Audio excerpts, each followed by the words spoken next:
same thing. The same thing with a quitclaim deed. Mm-hmm. You're still on the loan. Yeah, other people, and that's another thing too. Some people misadvise their clients or in real estate and say, well, you could pull the spouse off with a quitclaim deed. Yeah.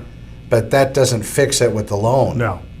So the cleanest break you could ever have would be to just get rid of it, sell it. Or refinance it completely out. Absolutely. If one of the parties is capable, the one that wants to stay in the house, absolutely. I have to say, we've had a lot of clients just out of financial reasons quick claim off the house and just take the risk of being on the loan. And just because they didn't want to short sell and ruin their credit. And the mortgage was still a lot less than, you know what I mean? Sure. That they could make that mortgage payment, the other spouse staying in there. And so the credit, and they could stay in there. But I tell them, your risk is that if they default, you need to come up with some way of making sure that payment is being made. Either they send you a copy of checks being cashed or some way of verifying, unless you just trust your ex to do the right thing. And, some people, I have to look at my own situation. Well, at this point, I would trust my wife of 23 years. Probably. Most likely. Yeah, most likely to do that. And again, there's a lot of relationships. I know you see it too. I mean, the spouses are so friendly, it's almost weird. It's like they're both about to get released from prison, and they're willing to do whatever it takes, and there's no argument at all. But I think that's the smaller part of the people that get divorced. Yeah. All right, let's talk about keeping the existing mortgage and letting a spouse stay. We kind of touched on this a little bit.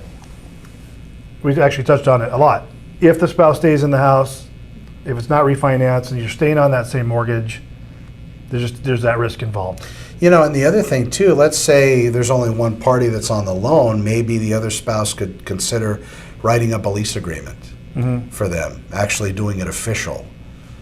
But it's a sticky situation. I don't know, I'm not sure I understand that. Well, let's say one of the parties... the one was on the loan. Absolutely. Lease agreement to the other. Maybe they could write up an official agreement stating this is what the monthly amount's going to be, this is when it's due, this is your part of the obligation with the upkeep of the house, you're not to sublet rooms, whatever it may be, to try to supplement income, because now, instead of one eviction, if that's the way it happens to go, and see, that's your enforcement mechanism, that contract. Gotcha. Instead of one, now all of a sudden, if they're renting rooms out to 5 or 6 different people, that's a $50,000 bill all day long to get all those folks out. We've seen that happen once. We don't get those types of crazy cases in our office, but we've had people do that. It's funny when you're talking, you remind me of certain scenarios, and we had someone both on the home, both on the.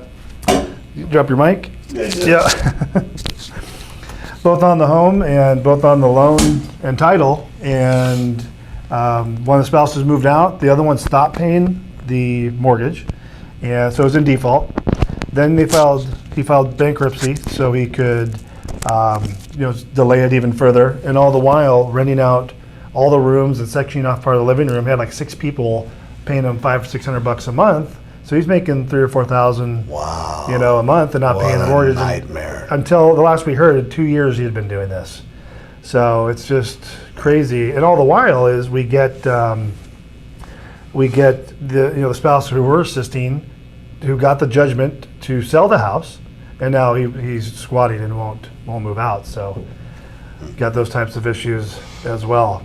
So all right, let's see what else we got here. Oh, I want to talk about valuation.